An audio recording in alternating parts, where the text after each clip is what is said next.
The following demonstration will demonstrate the achievement of Disaster Management Working Group in AIP3. This demonstration will illustrate how services in GIS can meet the requirement of producing a near real-time vehicle dispatching map based on the comprehension judgment fused by various sensor services in order to help the dispatching decision maker to make a rational decision.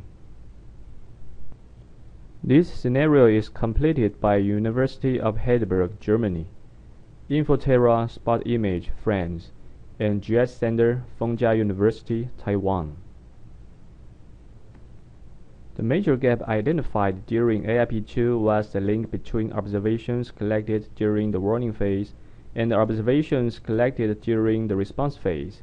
Frankly, even in response phase, the gap still exists. In AIP3, the scenario focuses on how to shorten the gap in response phase.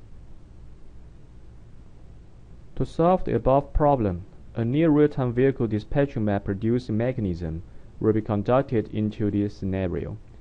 In this slide, there are two axes for a timeline and the version of the dispatching map, respectively. At timeline 0, the vehicle departures from the origin based on the version 0 dispatching map. At timeline T, an event takes place and observed by sensors. It changes the dispatching route of version 0. Therefore, version 1 dispatching map is produced to replace version 0. At timeline T+1, the dispatching map is changed because of another event which may affect the previous status of route.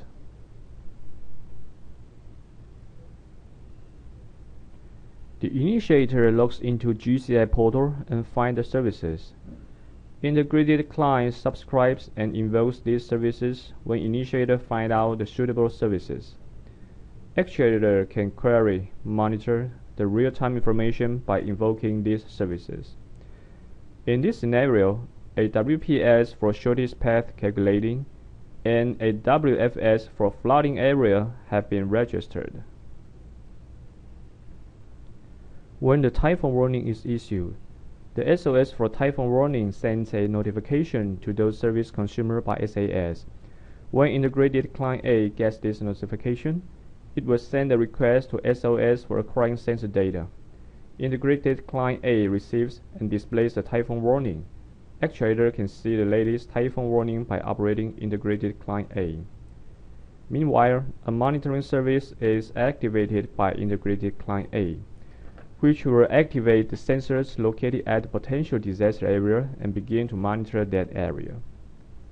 When the observations is over a specific threshold, say the accumulated precipitation meets the 200 millimeters, the data acquisition procedure will be activated again and get the real-time information to integrated client A. This is a demonstration of integrated client A. You can see the accumulated rainfall for 3 hours and 24 hours. Empty set to images.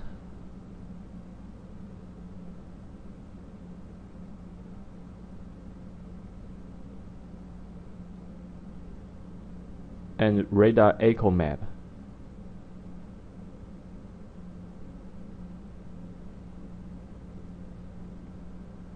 Several SOS for in-situ sensors have been integrated to this client. You can see the real-time images from these in-situ sensors.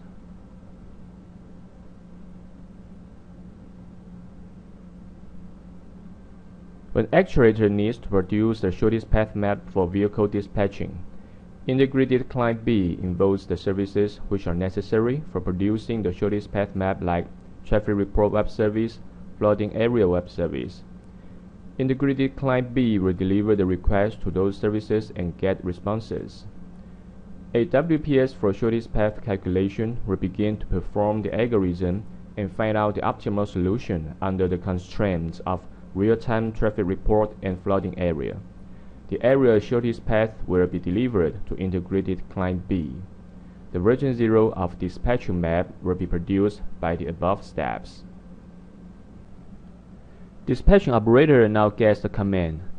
He or she clicks the origin and destination in the integrated client B, then gets the shortest path.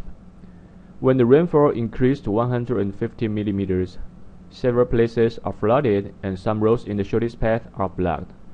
So the version 0 plus T1 should be produced.